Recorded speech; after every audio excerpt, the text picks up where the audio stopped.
everyone, this is Kelly and I am here to do yet another VR to Miss Kelly Bear's 5 decks that I can't live without. Now the original was a couple years ago, which I did do, and I did cheat on that one, which Miss Kelly Bear, even in her recent updates, did indicate that I cough cough cheated on the last one, which is true. I did cheat, but I'm going to cheat again this time because, you know, I have a lot of decks that I absolutely love. I'm actually working on a video of the decks that I absolutely love, all of them.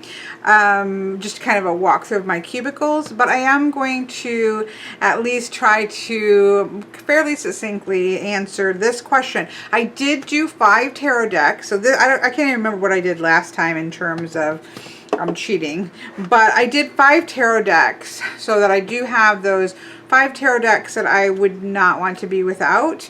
I can't say that I didn't pick them saying these are my 5 absolute, no holds barred 5 favorite decks of all time. So that's not how I did it. Like if I was to sort of have 5 decks that each fill sort of an area that I need them to fill or love.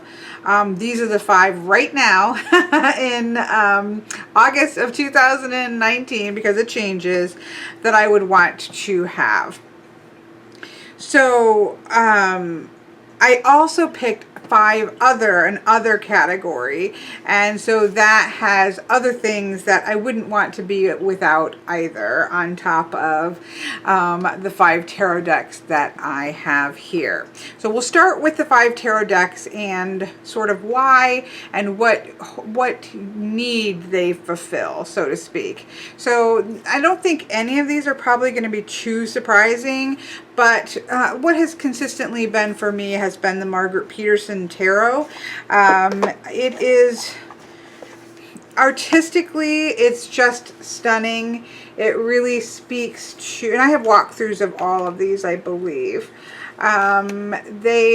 It's just beautiful. I love the way that she writes about the decks. I do wish that she has a full book on the deck. It's in German. I really wish that that would get translated into English, but even the little book that comes with it is just beautiful. I use this deck a lot for healing, readings about healing for myself and for others. My grief reading that I do, I even have a Port in the Storm reading that this is a deck, either this or the Moonchild, and that's one that I would have a hard, those two to me are kind of synonymous with each other, but I would definitely keep this one if I could only keep one. But it kind of, it's very soul level for me, a type of deck. It's very much based on my soul. It's about soul healing. It's wonderful for those types of grief healing, deep soul working kind of things. And I know my dog is, as always, when I start, come on baby, stop. It doesn't matter if I wait 10 minutes, something will happen to make her get defensive of my apartment. So anyways, so definitely Margaret Peterson. It's just one of those decks that I could not be without. A backup runner to this for me would be the Moonchild Tarot, but you know, that's cheating even more, isn't it? The next one is just an all-round. So, you know, I'm a professional reader. I do a lot of readings just for myself, but as well as for clients. And so all-around readers are important decks for me. And that's where it gets a little bit harder for me to pull in to just 5 decks. But again, I'm not getting rid of my rest of my deck, so I'm not going to stress over it. But my current favorite, just great reader, is the Crow Tarot. I do feel like this maybe would surprise people. It surprised me because this is definitely something that is based off of the Rider-Waite-Smith system, which I would not consider myself someone who reads based off of the Rider-Waite-Smith system. I do take those meanings into account. I know them very well, and it does inform the way that I read, but it's not the primary way that I read. read. But what I love about this deck, and what was so surprising, and I personally love the US game system version because it fixes the problem with the Emperor card, and I just really like it. I love the backings. What is great about this is there's no people in it. It is Rider-Waite-Smith based, which people are used to, right? Those traditional images, and so you can certainly see those images within the images of this deck. But because it's all crows, and just I guess because of the way that the creator made it, it's very open. I don't have any issues reading this deck the way that I read tarot, based off of mostly numbers and elements in the minors. I don't really have a struggle reading with this Rider-Waite-Smith imagery in the way that I read tarot. And so that is, it just makes it fantastic. Coloration wise, it just seems to go with everything, because I do often mix systems, and it just seems to go with a lot of the decks that I use. I guess I should say it that way. Maybe not that it goes with everything, but it goes with the things that I tend to use in a beautiful way. And I think I've been looking probably at the wrong thing. I'm using a different camera. So I apologize if I've been looking away from the camera. It's just a good deck. A lot of my favorite readings are more earthy based, and I use earthy based decks, and this works beautifully with that. But even in my other regular readings, again, it's kind of neutral. It does its job. It doesn't get in the way that I read. I just really have found this to be a great, just middle ground, get my work done the way that I want to do my work. And so yeah, I love it. Love it. So that one's got to be in the top 5. The next one I have is kind of in for similar reasons, but it's a pip deck. So this is the Pagan Otherworlds. I was, and if you follow my channel, you've heard all this a million times, but when this deck was being created, I was so waiting for it. Like, I was so excited about this deck. And then some of the images started coming out, and there was just a lot of like dead animal heads, and it wasn't I was just like, oh, I'm kind of disappointed in this. And then when I saw some of the minors, I became really disappointed in that they were basically the Rider-Waite-Smith minor cards minus any people or anything. So they were pips, but they were all kind of set up in the Rider-Waite-Smith configuration. And so I was disappointed. My friend Patrick actually ended up sending me his version of this, because he often buys decks just to experience, and that benefited me in this case, and I fell in love with the deck. Because as a professional reader, for the same reason as the Crow Tarot, it is recognizable for the Rider-Waite-Smith meanings that a lot of people are very comfortable with. This is one of my favorite all-time strength cards. I love it. But at the same time, it's a pip deck, and so it doesn't interfere whatsoever in the way that I read cards. And again, the color palette is beautiful. It's hard to actually get them across here. I'm not in the best situation for, again, I have walkthroughs of these, but the color palette is very earthy, and it goes with a lot of the deck styles and colorations that I do like to work with. So I just find it a beautiful pip deck that straddles the border between pip decks. It is a pip deck, but it straddles the border. Sorry, I'm sitting on my shirt. It straddles the border between a pip deck and a Rider-Waite-Smith deck. So it works really well, I think, in professional readings for me. Everybody else has, their own mileage, and it's just beautiful. It's beautiful production wise. The cardstock is the ultimate perfect riffle shuffling cardstock. It's good playing cardstock. So it's just beautiful, and I would not want to be without it. So that's number 3. Number 4 was a little bit hard for me, but I had to include this because this isn't a perfect deck for me. but it's so close that I have to have it. So this is the Children of Litha Tarot. Now, what I love about this is that this perfectly expresses the way that I see the world, right? So it has, in the numbered cards, are just animals. There's nothing in there but animals, and I think the animals are well chosen. And so, you know, so for example here, you know, there's just butterflies here. There's just a blue jay here. And so there's just animals in the number cards.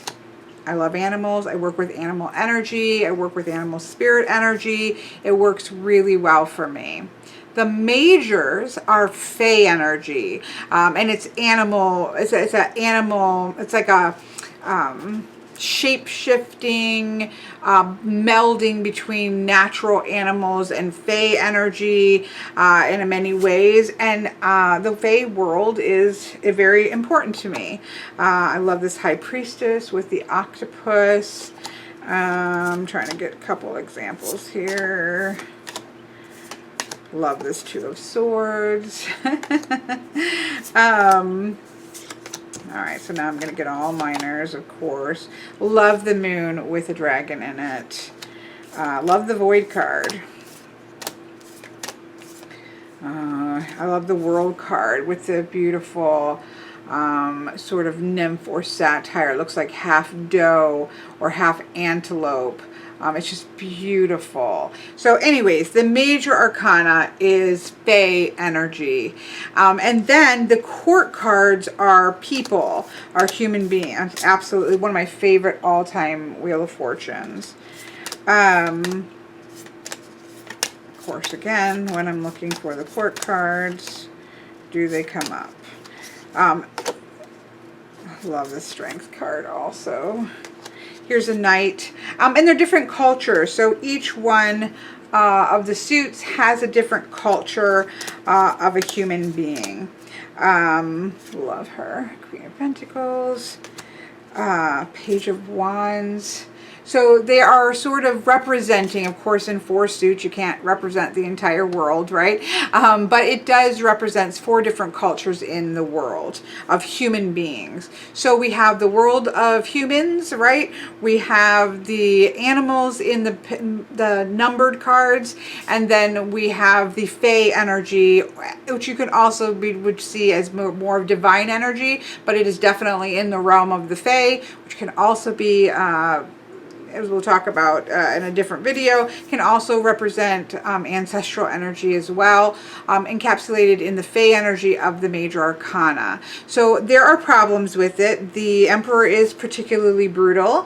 The Ten of Swords is particularly brutal because I don't read the Ten of Swords that way. So it is not perfect, but it is so close. And it is a deck that she is making more decks that are going to be set up the same way so that you can interchange cards. And so I'm crossing fingers that I'm going to end up with a perfect configuration of this deck. But that's why I really want, A, I love this deck, period. B, it just really is set up in such a way that reflects the way that I see the world. So I just had to have that. And then last, I have the John Bauer Tarot, because this to me represents story. I have several decks that way. I have the Rackham Tarot, I have the Fairy Tale Tarot, and even the Bohemian Gothic Tarot. For me, all represent this idea of story and storytelling. But for me personally, if I had to have one of those, it would be the Rackham Oracle. It just lends itself beautifully, this is a little bit shiny, to telling stories. John Bauer's use of light and shadow, forest, and these bright spots of light let me see if I can find a great example of that, although that one I just showed was a good example of that. But just where you have very dark spots with the light of a particular character popping out. He just does an amazing job with that. And the deck in particular, it is not Rider-Waite-Smith. It's not even what I would say number based. It's its own thing. You can, I think, see the traditional meanings of the cards there, but you do have to be willing to just take a walk in the woods. You really do have to be open to telling a story, and I think it is incredible in doing so. And so really is a deck that represents storytelling, my love of fairy tale and myth and magic and story that I think represents the whole world. I am just going to kill myself with my hair growing out. So yeah, so that is the John Bauer Tarot. So those are the 5 tarot decks that I wouldn't want to do without, and why that might be. So I actually was really proud of myself to be able to do that. Those are the only tarot decks I'm going to talk about. I have a lot of tarot decks I love, and I have a lot of tarot decks that I would not want to be without, and there's probably decks that I may in some ways love, like their art or something like that, maybe even more than some of the other ones that I've chosen. But I think hopefully my explanation as to why these are decks that just function for me really well. I could take these 5 decks on the road or just have these 5 decks and be able to do all of the things that I currently do, just in a obviously much smaller condensed form.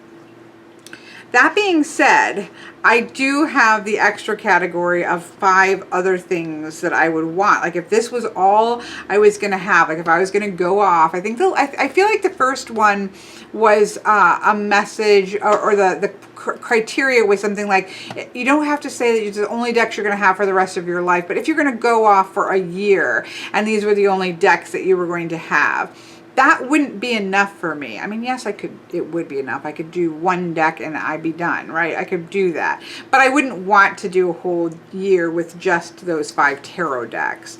So I did have some other categories that I really wouldn't want to be without. Now, the one that is going to probably make a lot of sense would be the Hermes playing card Oracle by Robert M. Place. And I think I put this in the first one as well. And that holds true today. I often will go away for the weekend, and this will be the deck that I throw into my bag. And that is because it is a full 52 card playing card deck. So playing card divination, bam, it's there. Tarot, other than the majors, right, and a little bit reduced court cards. But if I do want to do a basic tarot reading, I can do it with a playing card deck if I really want to. Yes, it's missing the major arcana. I love the minor arcana more than the major arcana. So for just getting down and dirty and getting some readings done, I can read this as tarot. It also has the 36 Lenormand figures within the cards itself. So for example, there's the moon card. There's the snake card, right? So they have the images, but it also, because it's a 52 card deck, it fills it out with some of the traditional other fortune telling symbols, such as the pig here, justice here, clover is Lenormand, garden is Lenormand, book is Lenormand, a cat card, key card is there, the beautiful eye that I love in fortune telling decks, the birds. So basically I can do a modified tarot reading with this deck. I can do a Lenormand reading with this deck. I can do a fortune telling reading with just the symbols, all of the 52 symbols, and I can do playing card divination with this one deck. So it really upholds that beautiful one-stop shop feeling of the, you know, the Lenormand, where, you know, it's like play all the games in one stop. Plus I can play games with it because it's a 52 card deck. I can play solitaire, I can play King's Corners. It's just fantastic. So there's just like, that's an amazing resource of many different divination tools and playing games tools in one little tiny box. So this one would be a big keep for me. In terms of Oracle, again, I'm thinking about if I'm gone for a year and I want to continue to do what I do today, the readings that I do, the things that I enjoy, I do need a couple Oracle decks, and one of them would be the Shamans Oracle. This is actually one deck that I don't have a walkthrough on, which is ridiculous because it is my most used Oracle deck. So I need to rectify that this week. I say that and then I don't do it. But I really do need to, because this is my most used Oracle deck. I use it for my ancestor reading. I'll often use it in my web reading. It's just an important deck to me. And so I could use this in place, because I really struggled to put the Weaver's Oracle in here, which is at the heart of my web reading, which I love, and I wouldn't want to ever change that. But I could do a web reading with this deck, and my Crow Tarot and the other deck that I'm going to show. So I decided to, you know, I keep it to 5 of other category. And so the Shamans Oracle, which is by John Matthews and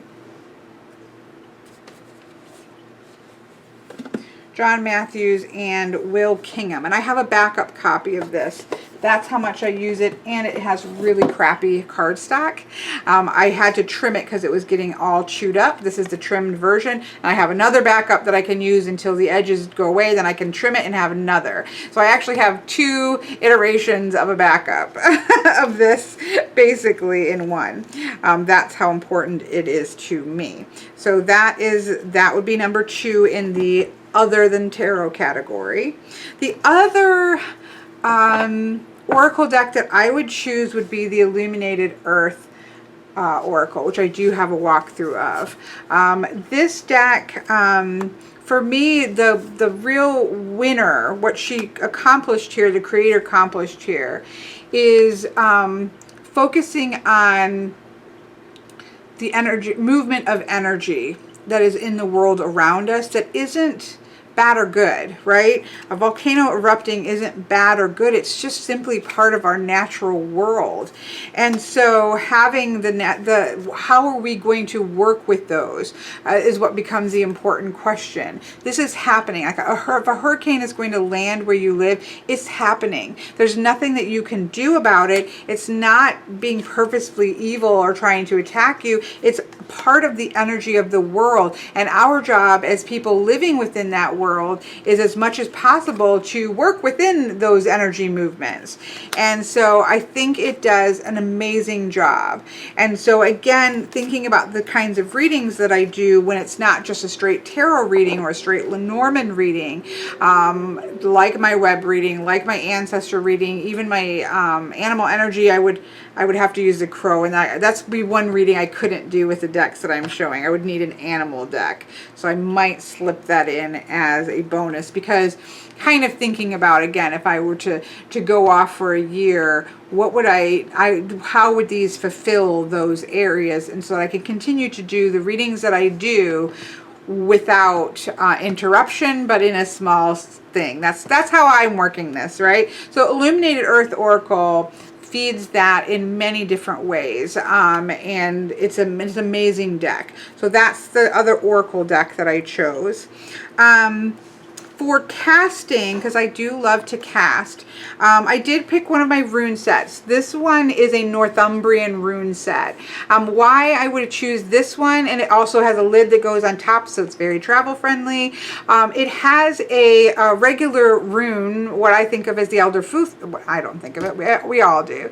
It has an Elder Futhark sect, but it also has extras that were added on later, making it a Northumbrian rune set. But I could just choose the Elder de Futhark, or I could add in the extra ones if I wanted to. Again, very compact, very beautiful. So I would want a set of runes, and this would be the set of runes that I would take. The other casting, sorry folks, I mean, you know, I cannot tell a lie just to not appear vain, but I would take my journey token set. There isn't a world in which I wouldn't take my journey token set with me. And this is because I made this. It represents the way that I see energy, the way that I see energy interacting with each other, the way that I like to cast. Like, it just represents all of those things for me. The other thing is that it does, because of the die that's in here, allow me to do, like I do have an OMs, because an OM would be something that I would want, but I do have a correlation 1 through 20 to the OMs that I can cast the die that I have in here and pull an OM off this. So this actually gives me OMs and